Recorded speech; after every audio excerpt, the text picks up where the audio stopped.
Impression মানে হলো আপনার থাম্বনেইলটা দেখে আপনার থাম্বনেইলটা যদি যথেষ্টই ভালো হয় তখন ওই থাম্বনেইল দিয়ে আপনার ভিডিওটা অনেক দর্শকের কাছে ইউটিউব অ্যালগরিদম নিয়ে যাবে।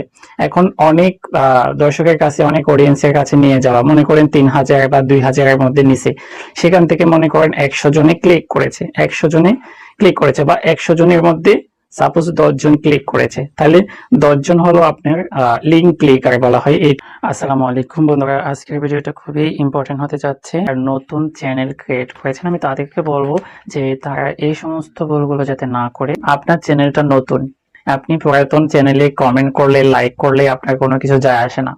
মনে করেন তারা একটা লাইক এবং কমেন্টে আপনাকে অ্যান্সার দেবে, এটা আপনার কাছে শূন্যর হরিণ হয়ে দাঁড়াবে। যেমন একজন কন্টেন্ট ক্রিয়েটর আপনাকে একটা প্রশ্নের উত্তর দেবে, সেটা আপনার জন্য মোস্ট ইম্পর্টেন্ট হয়ে দাঁড়াবে। এটা না যে সারাদিন তারা আপনাকে আপনার জন্য 1000 জনের প্রশ্ন করবে, 1000 জনের জন্য একটা সলিউশন তারা তৈরি করবে, সেটা আসলেই না। আপনার চ্যানেলকে আপনি ফলো করুন, আপনার চ্যানেলে কি আছে কি নাই সেটা আপনি দেখুন। আপনি ওয়াইটি স্টুডিওতে চেক করে আপনার চ্যানেলে কি আছে কি নাই সেই জিনিসগুলো দেখুন। বন্ধুরা, আজকে মোস্ট ইম্পর্টেন্ট কথা বলবো, আপনার চ্যানেলটা গ্রো হয় না কিভাবে, কিভাবে গ্রো হয়, আপনার চ্যানেলকে কিভাবে আপনি গ্রো করবেন, খুব ইম্পর্টেন্ট কথা, সেই বিষয়গুলো নিয়ে কিন্তু বলতেছি। এই ভিডিওটা স্কিপ না করে অবশ্যই ফুল ভিডিওটা দেখবেন, যাতে আমার কোনো কথা বাদ না পড়ে। তো আপনারা বুঝে নেন, এই আমি আজকে যে কথাগুলো বলবো সেগুলো আপনারা প্র্যাকটিক্যালি ইউজ করবেন আপনাদের চ্যানেলে। আপনারা যদি আমার কথাগুলো যদি প্র্যাকটিক্যালি ইউজ করেন, অবশ্যই ভালো একটা সাজেস্ট কিন্তু আপনারা পাবেন।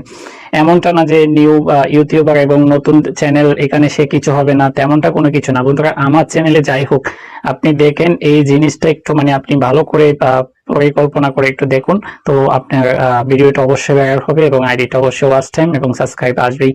তো বন্ধুরা, 3টা সেটিংস এর মধ্যে সবচেয়ে ইম্পর্টেন্ট সেটিংস হলো আপনাকে একটা ভালো থাম্বনেইল দিতে হবে। আপনার থাম্বনেইল আপনার জন্য একটা ভালো ইমপ্রেশন নিয়ে আসবে। তো বন্ধুরা, ইমপ্রেশন মানে কি? ইমপ্রেশন মানে হলো আপনার থাম্বনেইলটা দেখে আপনার থাম্বনেইলটা যদি যথেষ্টই ভালো হয় তখন ওই থাম্বনেইল দিয়ে আপনার ভিডিওটা অনেক দর্শকের কাছে ইউটিউব অ্যালগরিদম নিয়ে যাবে। এখন অনেক দর্শকের কাছে, অনেক অডিয়েন্সের কাছে নিয়ে যাওয়া, মনে করেন 3000 বা 2000-এর মধ্যে নিচে, সেখান থেকে মনে করেন 100 জনে ক্লিক করেছে, 100 জনে ক্লিক করেছে বা 100 জনের মধ্যে সাপোজ 10 জন ক্লিক করেছে, তাহলে 10 জন হলো আপনার লিঙ্ক ক্লিকার বলা হয় এটাকে। তো ইমপ্রেশন আপনার অনেক, আপনার থাম্বনেইলটা যদি ভালো হয় তো অনেকে কিন্তু ক্লিক করবে, ভিডিওটার ভিতরে কি আছে এমন এটা দেখবে। কিন্তু যখন মানে ক্লিক করার পরে দেখতেছে যে আপনি সেখানে ভালো কিছু বলেন নাই, ভালো কিছু দেন নাই, ভালো কিছকিছু বলেন নাই, এডিটিং এ ভুল আছে, কথায় ভুল আছে, ভয়েসে ভুল আছে, তখন অডিয়েন্স আপনার ভিডিওটা রেখে চলে যায়, দেখে চলে যায়। তো আপনাকে এই জন্য প্রথমে চ্যানেলটা চেক করতে হবে ইমপ্রেশন আসতেছে কিনা। যদি মনে করেন আপনার ভিডিওতে ইমপ্রেশনটাকে মনে করেন যে আপনার থাম্বনেইলটা ঠিক আছে, তারপরে আপনার বিষয়টা হলো যদি ভিডিওটা অনেকজনে দেখে, বড় বড় ভিডিওটা দেখলে তো অবশ্যই সাবস্ক্রাইব পাবেন। তো ভিডিওটা থেকে যদি বেক চলে যায়, তাহলে আপনি বুঝবেন আপনার ভিডিওটা কিন্তু রোমান্টিক নয়, এত বেশি স্মার্ট নয়, এত বেশি কিছু আপনি কিছু দেন নাই, ভয়েসে ভুল আছে, তারপর আপনার এডিটিং এ ভুল আছে, এটা আপনি মনে করে নিতে পারবেন। এটা নিজে রিসার্চ করে নিজেই আপনি ঠিক করবেন, তাহলে এটা গেল। প্রথমে আমি যে কথাটা বলছি, থাম্বনেইল থেকে আপনি ইমপ্রেশন পাবেন। ইমপ্রেশন কিভাবে পাবেন কিন্তু আমি দেখিয়ে দিচ্ছি, অবশ্যই আপনারা সেটা দেখেই ইমপ্রেশন বুঝে নেবেন। ইমপ্রেশন কি? ইমপ্রেশন হলো অর্থাৎ আপনার ভিডিওকে অডিয়েন্সের সামনে নিয়ে যাওয়া। যদি আপনার ভিডিওকে অডিয়েন্সের সামনে নিয়ে যায়, অডিয়েন্স ক্লিক করার পরে যদি আপনার ভিডিওটা না দেখে, তখন আপনার ভিতরে সমস্যা আছে মনে করেন। তো আপনার ভালো থাম্বনেইল হলে আপনি ইমপ্রেশন পাবেন। আর যদি আপনার ভিডিওটা যদি ব্র্যান্ড হয়, ভালো করে তৈরি করেন, তাহলে আপনি ওয়াচ টাইম পাবেন।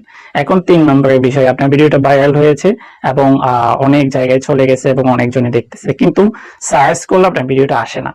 সার্চ করলে যখন আপনার ভিডিওটা আসে না, তখন আপনাকে বুঝতে হবে আপনার ভিডিওতে এসইও করা হয় নাই ভালো করে। যদি সার্চ ইঞ্জিনের জন্য এসইও করা হয়, এসইও মানে হলো আপনার সার্চ ইঞ্জিন অপটিমাইজেশন। তো আপনার যদি এসইওটা ভালো হয়, তাহলে অবশ্যই সার্চ করলে আপনার ভিডিওটা প্রথমেই চলে আসবে। তো বন্ধুরা, এই 3টা বিষয় মানে আপনাকে অবলম্বন করতে হবে। আমি নতুন হয়েছি, নতুন হয়েছি, নতুন, এখানে নতুন দিয়ে কোনো কিছু আসবে না। আমাদের চ্যানেলগুলোকে আমাদেরকে চেষ্টা করেই গ্রোথ করতে হবে। আর একটা বিষয় হলো, বড় বড় চ্যানেল যারা মানে ক্রিয়েট করেছে, যারা ভিডিও দিচ্ছে দিন দিন, ওরা কিন্তু মোস্ট ইম্পর্টেন্ট কথাগুলো কিন্তু গোপন তথ্য রেখে দেয়, সবসময় সেটিংসে চলে যায়। তো এখন মেইনলি আপনি পার্মানেন্টলি আপনার দায়িত্ব আপনি নিজে নেন। আপনার চ্যানেলে কোন সমস্যাটা কোথায় আছে বা আমরা আমাদের মাঝে এভাবে শেয়ার করে নিতে পারি। আরেকটা বিষয় হলো যে আপনি কখনো বড় চ্যানেলের পিছু ঘুরবেন না। আপনি ঘুরেন, আপনি যার কাছ থেকে সাবস্ক্রাইব পাবেন তাকে বলা যাবে না আপনি আপনাকে আমি সাবস্ক্রাইব করলাম, সাপোর্ট করলাম, আপনি আমাকে সাবস্ক্রাইব করেন, সাপোর্ট করেন, এই কথাটা কিন্তু বলা যাবে না। কিন্তু যখন আপনি ওকে সাবস্ক্রাইব করবেন বা ওকে একটা কমেন্ট করলেন, লাইক দিলেন, কিন্তু আপনার ভিডিওটা ওর কাছে যেতে পারে। ওর একবার, দুইবার, তিনবারে, বা আপনি যখন ওর ভিডিওগুলো প্রতি বিষয়ে যে আপনি লাইক করেন, কমেন্ট করেন, আপনাকে যদি সাবস্ক্রাইব না করেন তো আপনার ভিডিওটা দেখে একটু ওয়াচ টাইম আপনাকে দিতে পারে। এই জন্য যারা ছোট ছোট ক্রিয়েটর আছে তাদের পিছনে করবেন। আপনি যদি বড় হতে চান তাহলে আগে ছোট হন, আগে ছোটদের কাছে যান, ঠিক আছে? তো এইভাবেই আপনি কিন্তু বড় একজন ইউটিউবার হতে পারবেন। তো আশা করি আমার এই 3টা সেটিংস মোস্ট ইম্পর্টেন্ট, কে কতটুকু বুঝেছেন, আমি কতটুকু বুঝিতে পারছি এই জন্য আমি জানি না। আশা করি আমার কথায় যদি কোনোভাবে ভুল থাকে অবশ্যই সংশোধন করার চেষ্টা করবেন, এবং ভুলের জন্য আমি ক্ষমা চেয়ে নিচ্ছি। আর অন্যান্য বিষয়ে ভিডিও পাওয়ার জন্য আমাকে অবশ্যই নক করবেন। যদি আমার ভিডিওটা ভালো লেগে থাকে অবশ্যই সাবস্ক্রাইব করে পাশে থাকা বেল আইকনটি অবশ্যই ক্লিক করবেন, কেননা আমার ভিডিওটা যাতে সবচেয়ে আপনি আগে পেয়ে যান। তো আশা করি সবাই ভালো থাকবেন, সুস্থ থাকবেন। আল্লাহ হাফেজ।